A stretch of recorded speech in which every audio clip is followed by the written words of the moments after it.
Hello friends, आज मैं आपके साथ स्टैटिस्टिक्स का एक और टॉपिक लेके आया हूँ और टॉपिक का नाम है प्रेजेंटेशन ऑफ डाटा। डाटा को प्रेजेंट करना, इसका मतलब क्या होता है, ये पूरी की पूरी सीरीज़ चल रही है और इस वीडियो के इस चैप्टर के सारे लिंक्स आपको इस वीडियो के डिस्क्रिप्शन में मिल जाएंगे। तो डाटा की प्रेजेंटेशन में क्या क्या आ जाता है? The presentation of data means exhibition of the data in such a clear and attractive manner that these are easily understood and analysed. Presentation of data का मतलब है डाटा को इतनी अच्छे तरीके से क्लियर और अट्रैक्टिव मैनर में पेश करो ताकि जो समझने वाला है उसको भी आसानी से समझ आ जाए और जिसने डाटा का फर्दर एनालिसिस करना है, dispersion, mean, median, mode, correlation, regression जो भी करना है वो आगे भी उसको इस्तेमाल कर सके। There are many forms of presentation of data. कई टाइप के डाटा को प्रेजेंट करने के तरीके हैं, जैसे टेक्सचुअल फॉर्म या descriptive presentation, tabular presentation and diagrammatic presentation. आने वाली वीडियोस में मैं आपके साथ ये सारे के सारे जो हैं डिस्कस करूंगा। इन सब के लिंक आपको इस वीडियो के डिस्क्रिप्शन में मिल जाएंगे।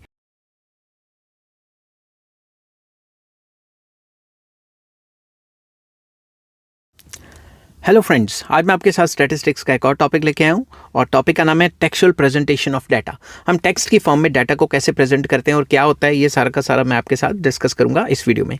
शुरू करने से पहले बता दूं कि इस चैप्टर के सारे लिंक्स आपको इस वीडियो के डिस्क्रिप्शन में मिल जाएंगे। चलिए शुरू करते हैं।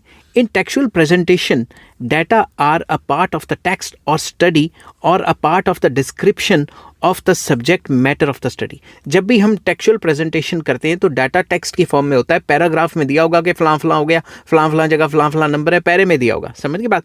सच a presentation is also called descriptive presentation of data. तो इसको डिस्क्रिप्टिव प्रेजेंटेशन भी कहा जाता है क्योंकि डिस्क्रिप्शन की फॉर्म में होता है डाटा, टेबल टूबल की फॉर्म में नहीं होता, टेबल डायग्राम की फॉर्म में नहीं होता, बस पैराग्राफ लिखा होता है, 2-4 लाइनें लिखी होती है, उसी के बीच में डाटा दिया होता है। This is the most common form of data presentation when the quantity of data is not very large. अगर quantity of data बहुत छोटा है तो 1-2 लाइनें 5 लाइनों में डाटा को खत्म कर दिया जाता है। For example, in a strike call given by trade unions of shoemaking industry in the city of Delhi, 50% of the workers reported for duty and only 2 out of 20 industries in the city were totally closed. तो simple words में ये data दिया हुआ है, terms में data दिया, मतलब text की फॉर्म में डाटा दिया, तो इसे क्या कहेंगे? Textual presentation. ठीक है, अब आ जाता है ये जो टेक्सचुअल प्रेजेंटेशन है इसकी सूटेबिलिटी क्या है, ये कब सूटेबल है? Textual presentation of data is most suitable when the quantum of data is not very large. जब छोटा डाटा गिवन है, थोड़ा डाटा गिवन है, तो हम टेक्स्ट की फॉर्म में डाटा को निबेड़ देते हैं आसानी से। समझ के बात? अगर बड़ा डाटा है तो टेबल टूबल बनाने पड़ते हैं, ग्राफ बनाने पड़ते हैं। A small volume of data presented as a part of the subject matter of the study becomes a useful supportive evidence of the text. तो ये जो मैंने आपको दिल्ली की एक एग्जांपल दी है, ये इसका एक अच्छा एग्जांपल है कि हमें थोड़ा सा डाटा पेश करना था, 2-4 लाइनों में लिख के ख़त्म किया। तो जब भी स्मॉल डाटा, जब हमारे पास स्मॉल यूनिट्स या क्वांटिटी ऑफ डाटा होगा तभी हम टेक्सचुअल प्रेजेंटेशन करेंगे। बट इसकी ड्रॉबैक्स क्या है? A serious drawback of the textual presentation of data is that one has to go through entire text before quantitative facts about a phenomenon become evident. तो मतलब अगर आपने ये पूरा का पूरा पढ़ना है, मतलब डाटा को जानना है, तो आपको पूरा का पूरा पैराग्राफ पढ़ना पड़ता है। टेबल की तरह नहीं, 1 मिनट में देखा और पता लग गया बढ़ रहा है, कम हो रहा है, क्या हो रहा है, क्या नहीं हो रहा। समझ की बात? तो ये था टेक्सचुअल प्रेजेंटेशन, इसकी सूटेबिलिटी और ड्रॉबैक्स। नेक्स्ट वीडियो में मैं आपके साथ डिस्कस करूंगा टेबुलर प्रेजेंटेशन क्या होता है।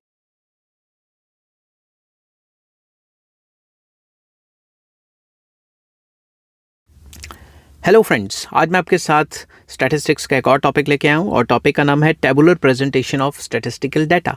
तो टेबुलर प्रेजेंटेशन क्या होती है स्टैटिस्टिकल डाटा की, वो पूरा एक्सप्लेन करूंगा। कंपोनेंट्स क्या होते हैं टेबल के, वो भी सब कुछ डिस्कस करेंगे।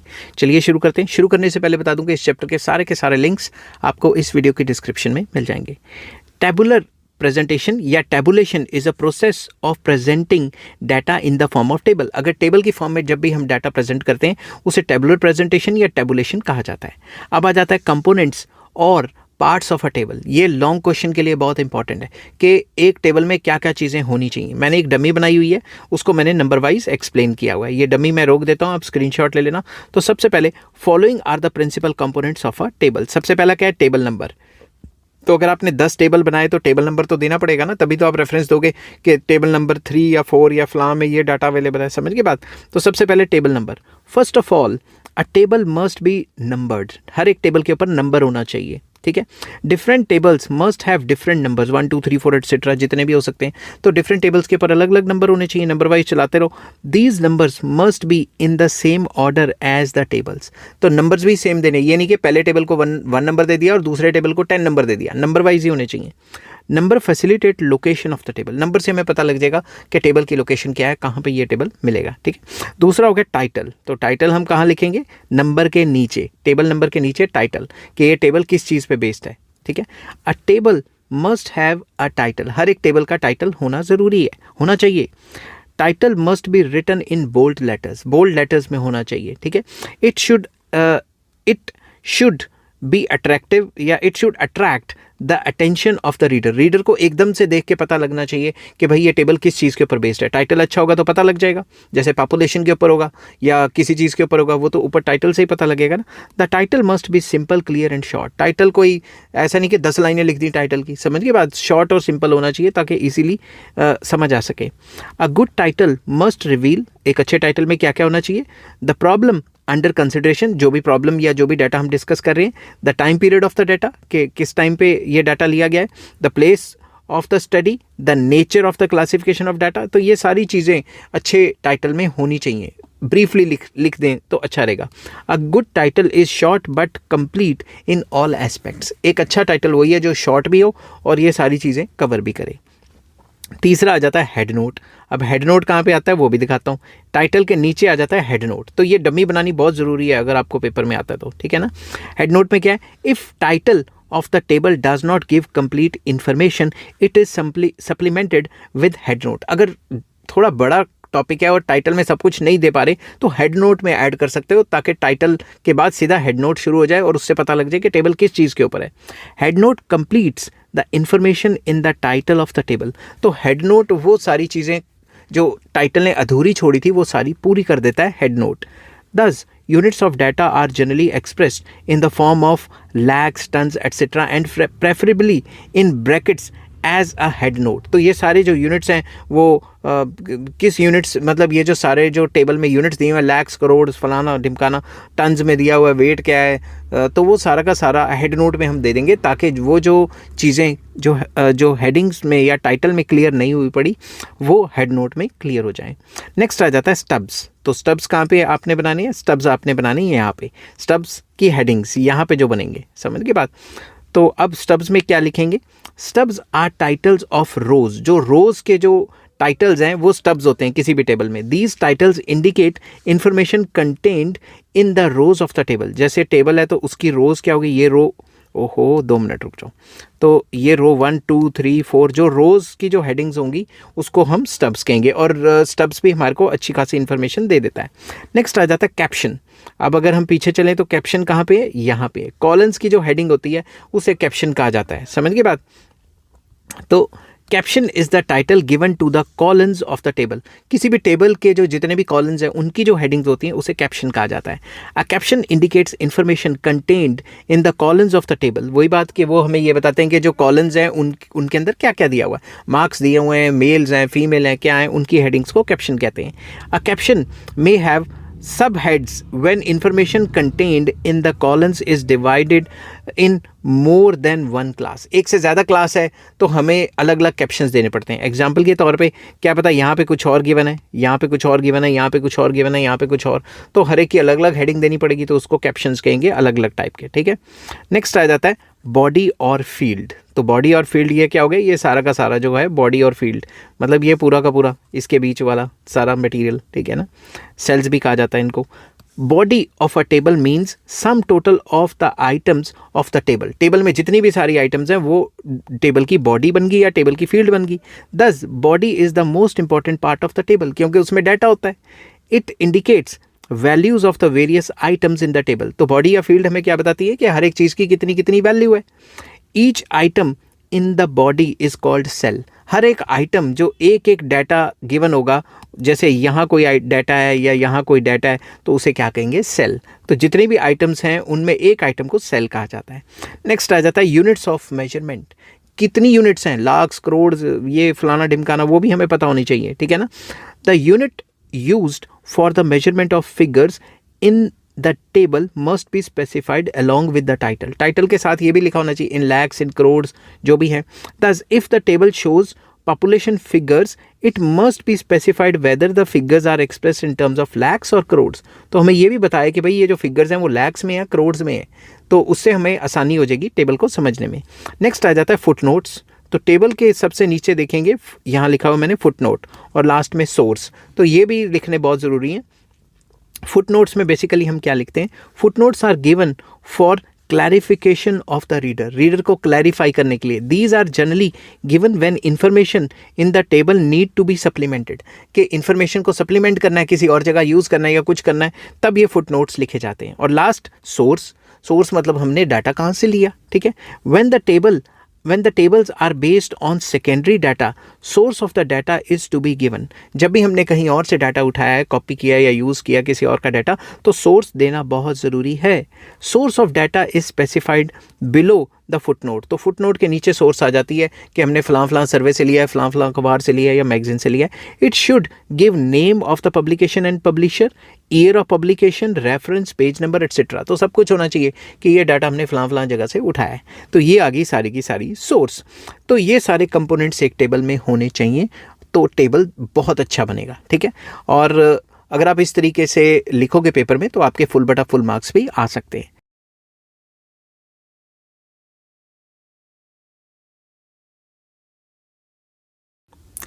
हेलो फ्रेंड्स, आज मैं आपके साथ स्टैटिस्टिक्स का एक और टॉपिक लेके आया हूँ और टॉपिक का नाम है guidelines for the construction of a table. एक टेबल को बनाने के लिए क्या गाइडलाइंस होनी चाहिए और features of a good table, एक अच्छे टेबल में क्या क्या होना चाहिए. जिस हिसाब से पेपर में लिखना है मैंने उसी हिसाब से लिखा हुआ है और इस चैप्टर के सारे लिंक्स आपको इस वीडियो के डिस्क्रिप्शन में मिल जाएंगे. चलिए शुरू करते हैं.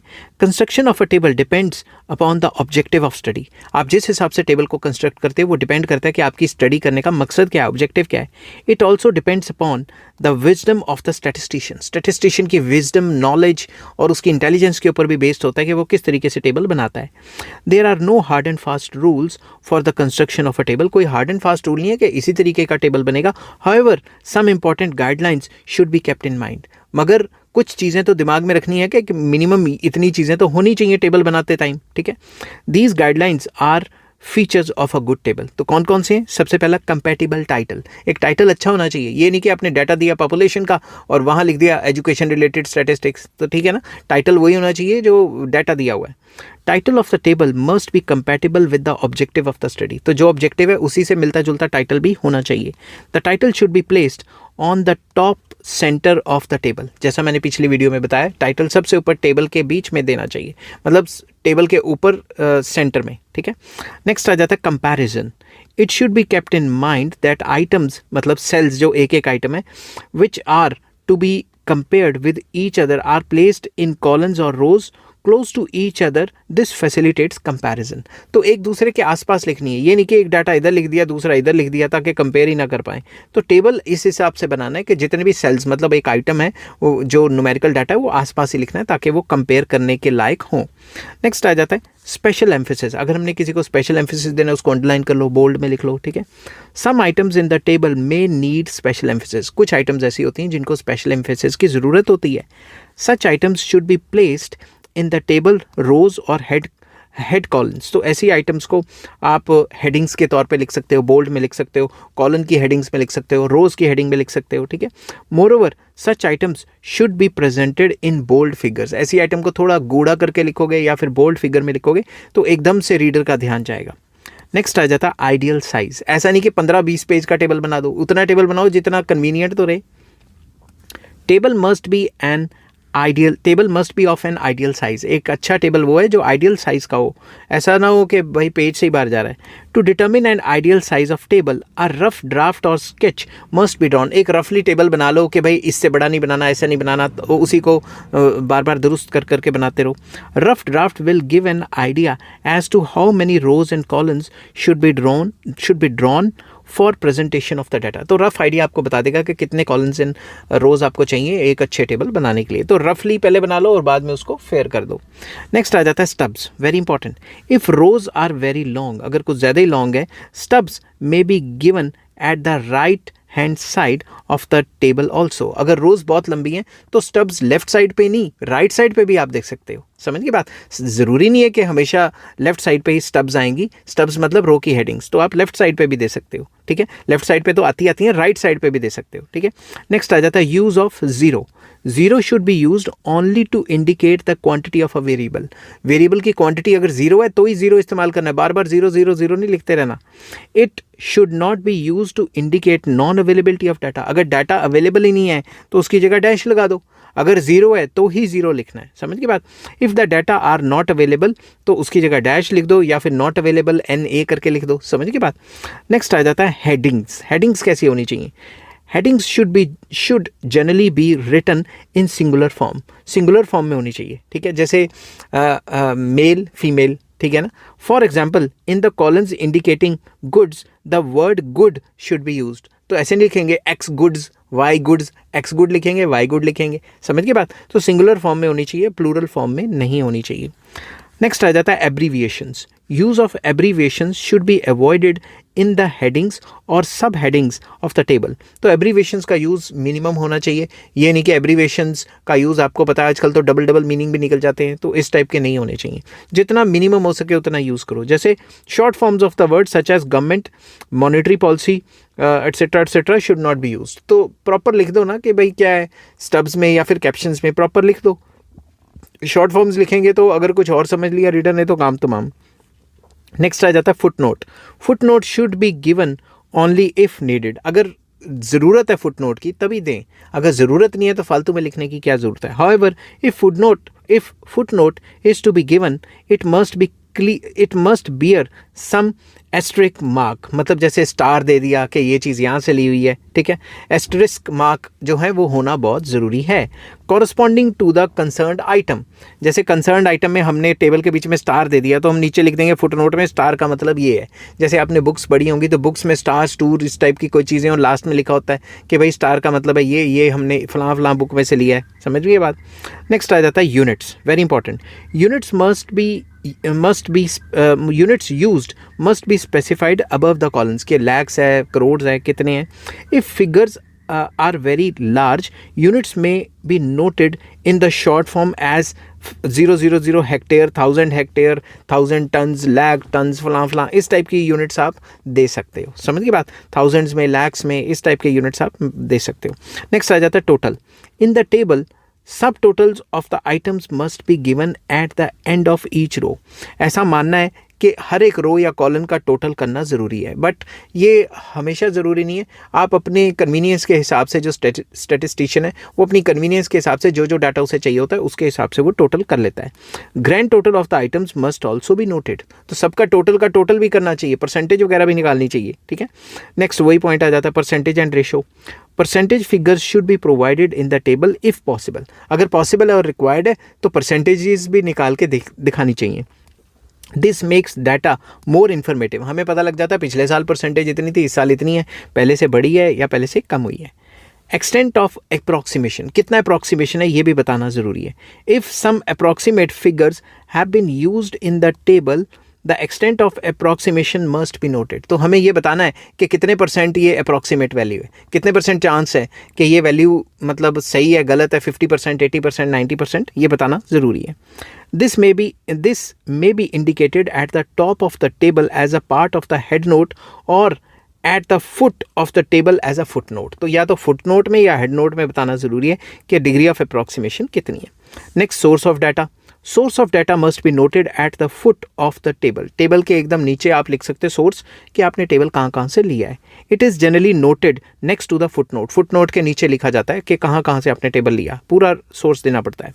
Size of columns. Size of columns must be uniform and symmetrical. ये नहीं कि एक कॉलम इतना बनाया दूसरा इतना बना लिया तो टेबल ही अजीब सा लगेगा, समझ की बात। Ruling of columns. Columns may be divided into different sections according to similarities of the data। जो similarities of the data है उसके हिसाब से कॉलम की रूलिंग्स करनी ज़रूरी है, उनकी हेडिंग्स बनानी ज़रूरी है, ठीक है, देखने में भी अट्रैक्टिव लगना चाहिए ना। And last point, simple, economical and attractive. तो इस तरीके से बनाओ कि आपको जो टेबल है वो टेबल देखने में it must be simple, attractive and economical in space. कम जगह में आ जाए, देखने में अच्छा लगे, लोग रीडर को समझ आए। ऐसा ना हो कि आपने टेबल ऐसा बनाया किसी को समझ ही नहीं आ रहा, उल्ट पुल्ट लिख दिया सब कुछ। तो ये था कि एक अच्छे टेबल में कौन कौन सी चीज़ें होनी चाहिए। आई होप ये वीडियो आपको पसंद आई होगी।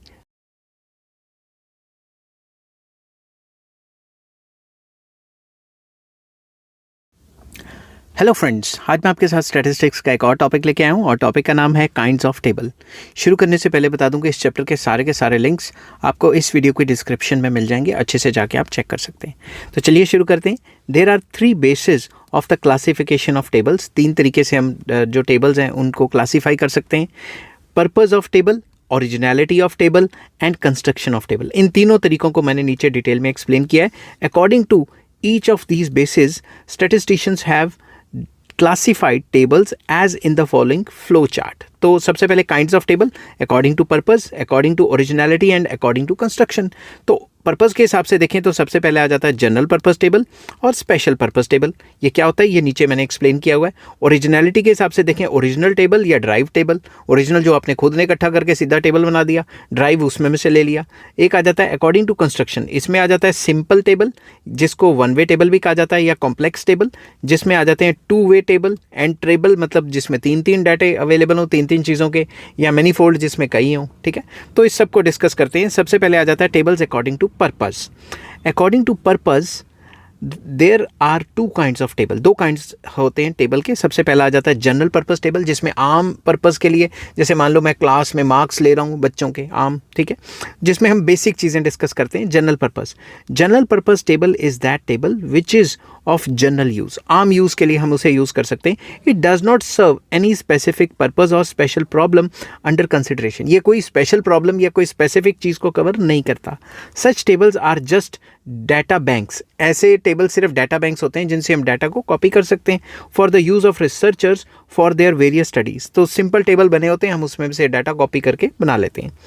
These tables are generally attached to some official reports, like census ने कोई रिपोर्ट निकाली अपनी। These are also called reference tables, ताकि इनमें से हम बेसिक डाटा जो भी हमें चाहिए हम ले सकें।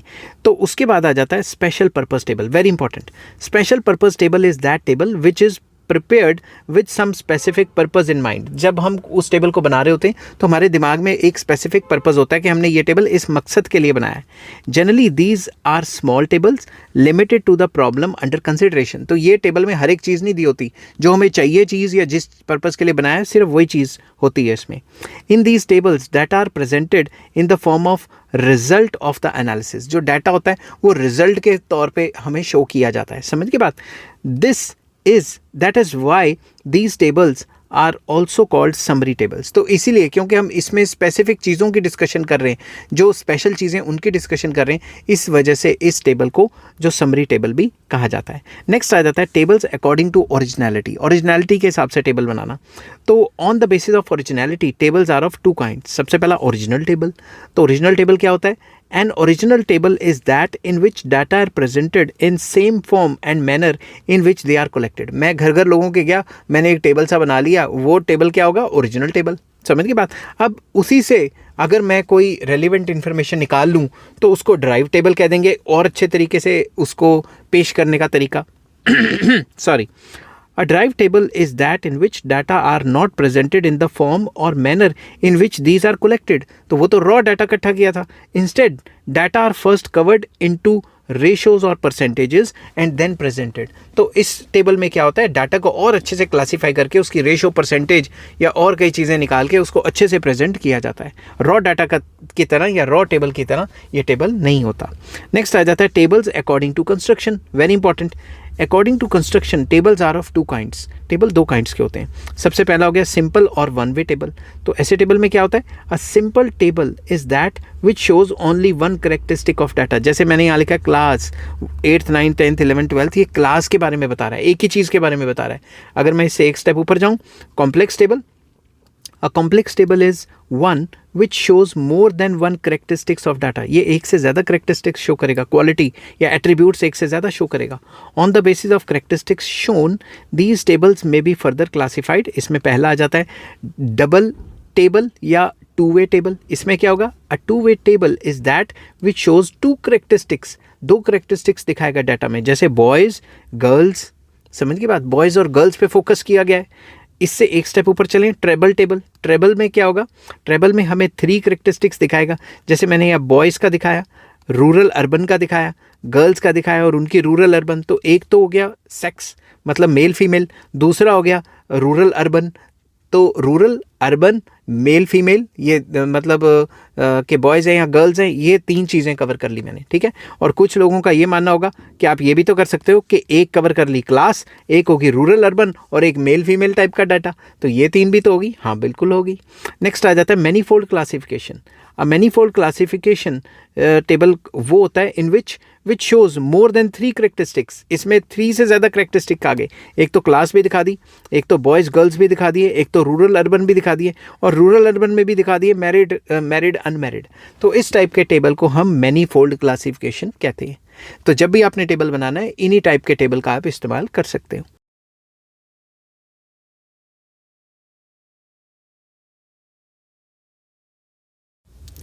हेलो फ्रेंड्स, आज मैं आपके साथ स्टैटिस्टिक्स का एक और टॉपिक लेके आया हूँ, और टॉपिक का नाम है classification of data and tabular presentation. Very important कि डाटा को क्लासिफाई करना कैसे किया जाता है टेबुलर प्रेजेंटेशन के हिसाब से। इसमें फर्स्ट पॉइंट आ जाता है qualitative classification of data and tabular presentation, कि डाटा को क्वालिटेटिवली कैसे क्लासीफाई किया जाता है। इसमें क्या आ जाता है, इसका मीनिंग क्या है। Qualitative classification occurs when the data are classified on the basis of qualitative attributes या क्वालिटेटिव करेक्टरिस्टिक्स। जैसे मैंने यहाँ टेबल दिया मेल फीमेल या रूरल अर्बन, ये क्वालिटेटिवली डाटा को अलग अलग पेश करने की कोशिश की है, तो इसे क्वालिटेटिव क्लासिफिकेशन ऑफ डाटा कहेंगे इन टेबुलर फॉर्म। नेक्स्ट आ जाता है quantitative classification of data and tabular presentation. इसमें डाटा को क्वांटिटेटिवली प्रेजेंट किया जाएगा, ठीक है। डाटा को क्लासिफाई करना क्वांटिटी के हिसाब से। तो quantitative classification occurs when data are classified on the basis of quantitative characteristics, quantity के हिसाब से। जैसे इतने से इतने मार्क्स इतने बच्चों के आए, इतने से इतने मार्क्स इतने बच्चों के आए, तो क्वांटिटी के हिसाब से डाटा को अलग अलग कर दिया और टेबल में प्रेजेंट कर दिया, तो इसे कहते हैं quantitative classification in tabular form. And next आ जाती है temporal classification and tabular presentation. Temporal मतलब टाइम से रिलेटेड, इसको स्पैटियल भी कह देते हैं। The temporal classification of in temporal classification data are classified according to time या विद रिस्पेक्ट टू टाइम, और डाटा को क्लासीफाई किया जाता है with respect to some time. जैसे यहाँ ईयरली डाटा गिवन है, मंथली हो, ईयरली हो, वीकली हो, डेली हो, तो टाइम के हिसाब से अगर डाटा को क्लासीफाई करेंगे तो उसे हम टेम्पोरल क्लासिफिकेशन कहते हैं, ठीक है। मैं स्पैटियल कह गया था, स्पैटियल गलत कह गया था, मैं मेरे मुंह से निकल गया था। स्पैटियल अलग है, उसको जोग्राफिकल कहते हैं, ठीक है। जोग्राफिकल मतलब with respect to place. In spatial classification place या लोकेशन के हिसाब से it becomes the classifying factor या क्लासीफाइंग वेरिएबल।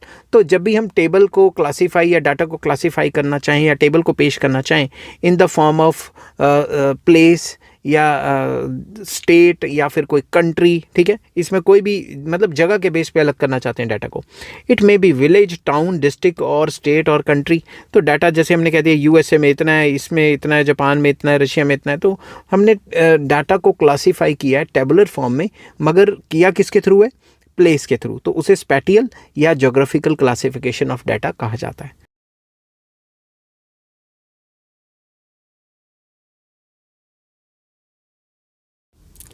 हेलो फ्रेंड्स, आज मैं आपके साथ इकोनॉमिक्स का एक और टॉपिक लेके आया हूँ। इकोनॉमिक्स और स्टैटिस्टिक्स दोनों का ही है, और इस टॉपिक में मैं आपके साथ डिस्कस करूंगा मेरिट्स ऑफ टेबुलर प्रेजेंटेशन। शुरू करने से पहले बता दूं कि इस चैप्टर के सारे लिंक्स आपको इस वीडियो के डिस्क्रिप्शन में मिल जाएंगे। चलिए शुरू करते हैं कि जो टेबुलर प्रेजेंटेशन है या डाटा को टेबल की फॉर्म में बनाना या टेबुलेशन है, इसके मेरिट्स क्या हैं। Following are the principal merits of tabular presentation. कौन कौन से हैं? सबसे पहला simple and brief, very important. Tabular presentation is perhaps the most, यहाँ मैंने मस्ट MAST लिखा है मगर ये मोस्ट है, तो आप इसमें कंफ्यूज मत होना, ठीक है। MO है ये। Is the most simplest form of data presentation. जब भी आप किसी डाटा को टेबल की फॉर्म में अगर आप प्रेजेंट करते हो, वो सबसे सिंपल है। Data therefore are easily understood. Also a large volume of statistical data is presented in very brief form. आप टेबल में इतने बड़े डाटा को छोटा सा करके दिखा देते हो, तो सबसे ईजी फॉर्म है टेबुलर फॉर्म, जिसको कोई भी देख के समझ सकता है। नेक्स्ट आ जाता है फैसिलिटेट्स कंपैरिजन। टेबल अच्छा होगा तो कंपैरिजन हो सकता है कि मेल इतने, फीमेल इतने, इस क्लास में इतने बच्चे, उस क्लास में उतने बच्चे। समझ के बाद the tabulation facilitates comparison of data bye presenting the data in different classes. अलग अलग क्लासेस में डाटा को कंपेयर किया जा सकता है, अलग अलग कॉलम्स में कंपेयर किया जा सकता है। नेक्स्ट है easy analysis. It is very easy to analyze the data from tables. Table से डाटा को एनालाइज करना बहुत आसान है। It is by organizing the data in the form of table that one finds out their central tendency, dispersion, correlation, regression etc. तो अगर table को अच्छी फॉर्म में देते हैं तभी तो हम ये स्टैटिस्टिकल एनालिसिस कर पाते हैं, नहीं तो कहाँ कर पाएंगे। नेक्स्ट है highlights characteristics of data. Tabulation highlights the characteristics of data. Table की फॉर्म में हम डाटा की जो करेक्टरिस्टिक्स हैं वो हाईलाइट कर सकते हैं कि डाटा किस चीज़ को रिप्रेजेंट करता है। कैप्शंस और इनके जो स्टब्स हैं ये अच्छे तरीके से हम इसको एनहेंस करके लिख सकते हैं। Accordingly it becomes easy to remember the statistical facts. तो इससे हमें स्टैटिस्टिकल फैक्ट्स को रिमेंबर करने में, याद करने में भी काफ़ी आसानी होती है। And last point, economical. Tabular presentation is a very economical mode of data presentation. It saves time as well as space. तो इससे टाइम, मनी, एफर्ट्स बचता है और देखने में छोटी सी जगह में इतना बड़ा डाटा आ जाता है, तो ये काफ़ी आसान पड़ता है। समझ की बात? आसान भी, इकोनॉमिकल भी, और समझने में भी क्लैरिटी होती है। आई होप ये वीडियो आपको पसंद आई होगी। अगर पसंद आती है तो please like, share and subscribe. इस चैप्टर के सारे लिंक्स आपको इस वीडियो की डिस्क्रिप्शन में मिल जाएंगे। Take care, bye bye.